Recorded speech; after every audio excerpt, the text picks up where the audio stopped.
Apie projektą tortilijų pamokos sužinojau iš kolegės, tikrai labai sudomino ir pamaniau, kad vaikams patiks ir užregistravau 4-7 klases dalyvauti šitame projekte.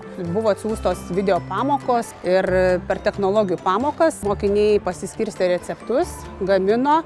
Ir gaminimo metu ir filmavo, fotografavo, ragavo, džiaugiasi, kūrybiškai dirbo. Kai mokytoja pristatė tai, kad dalyvausim tortilijų pamokoje, pagalvom, kad tai yra labai gera idėja ir pasisemsim naujų žinių.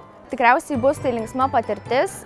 Smagiausia buvo šiame projekte, šiose pamokose daryti trumpą vaizdo įrašą apie tai, kaip mums sekėsi mūsų visa eiga to gaminimo, nes tikrai daug prisiminimų, aišku, išlieka tie visi prisiminimai tam vaizdo įraše ir, aišku, juokingi. Sakyčiau, įdomiausia buvo vištieną kepti, nes kaip ir didžiausias iššūkis, kad neperkeptų arba nebūtų žalia. Šis projektas buvo didžiulė dovana mūsų mokyklai, tikrai širdies gilumoje tikėjau dalyvaudama, kad pateksim į laimėtojus ir turėsim galimybę tokią sulaukti šefo dovanos, to šventės mūsų 7-okams. Ir kai sužinojom, kad laimėjom, tai iš tikrųjų tokia euforija apėmė ir didžiulis džiaugsmas. Buvo 106 kitos Lietuvos mokyklos.